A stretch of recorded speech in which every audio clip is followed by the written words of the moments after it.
Paula Tesoriero, MNZM, is a New Zealand Paralympic racing cyclist, most notable for her performance at the 2008 Summer Olympics.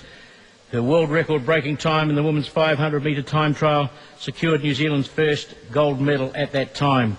She's won other medals, other sporting events internationally, and it's also a great inspiration to all sporting people.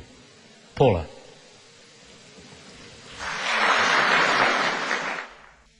Sir Murray Halberg is such a humble man, ladies and gentlemen. If he was here in the audience today, he'd be whispering in my ear saying, Paula, Paula, don't say all these wonderful things about me. All these moments are great sporting moments. And he's right. They are all great sporting moments. But I'm going to unashamedly argue to you this afternoon that Sir Murray Halberg and Sir Peter Snell's gold medals at the 1960 Rome Olympics is the greatest sporting moment in our history. It's often rightfully referred to as New Zealand's golden hour in sport. I wasn't born when this great moment happened, but it must have caused goosebumps for those back at home. And the fact I wasn't born doesn't mean to say that I haven't, year after year after year, seen this image beamed in through one forum or another, and that makes it a great moment. Part of why it was such a great moment was it wasn't really expected. So Murray Halberg himself was definitely a favoured person going into the event, but Peter Snell, on the other hand, was relatively unknown and not expected to do very well. Snell got to Roger Moens, the Belgian world record holder, about 30 metres left before the finish line, and they were locked together, hip against hip, right till the very end, with Snell just pipping him at the post. Meanwhile, Murray Halberg was getting ready, warming up for his event, and he headed down the tunnel towards the track and saw officials coming the other way, looking a bit gobsmacked. And he said to them, "Who won the 800 metres?" "Snell," they said.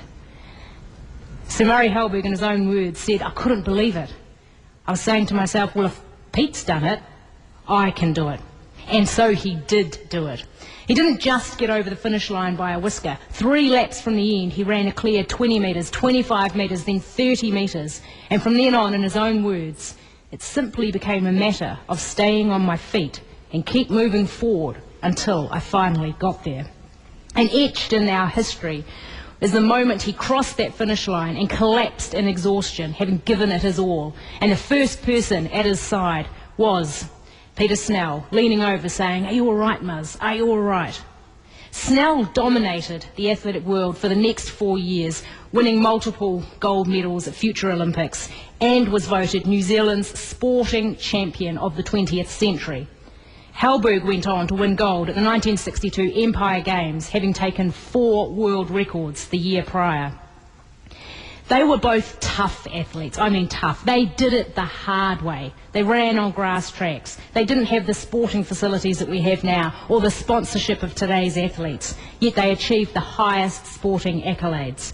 In fact, Snell's 800-metre world record on grass at Lancaster Park in 1962 would have won him gold at the Beijing Olympics 46 years on. I don't know if anyone else can testify to that today. The gold medal created a platform for Sir Murray to do some great things. And so it's Sir Murray that I want to focus on a little bit.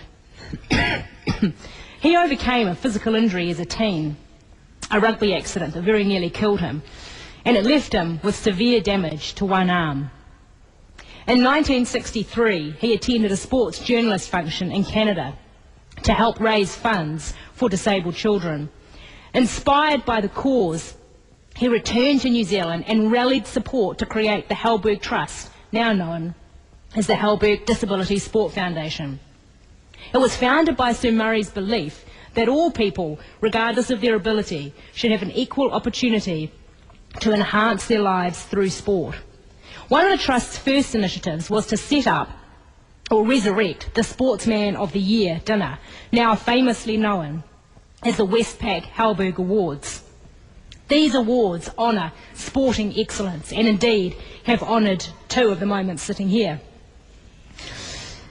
Through Sir Murray's work, we have gone on to see beamed into our households year after year those great New Zealand sporting moments. Those awards raise money for the main work of the foundation, which is to work with national sporting organisations to provide inclusive program for disabled kids, and funding to purchase modified equipment that helps change the lives of kids with disabilities in a profound way. Some of those grants have helped create other great New Zealand sporting moments. Let me name a few. Cameron Leslie, gold medal, Beijing and London Paralympic Games. Adam Hall, gold medal at the 2010 Winter Paralympics. Sophie Pascoe, 3 gold and 1 silver in Beijing. 3 gold and 3 silver in London. So Sir Murray's great sporting moment wasn't just about his great sporting moment. It went on to create other great sporting moments and has ultimately improved the lives of thousands of New Zealand children. So the gold medal in Rome was wonderful on its own. But Sir Murray Halberg took that opportunity to improve the lives of thousands more people and provided us New Zealanders with the opportunity to see the Westpac Halberg Awards in our TV screens year after year.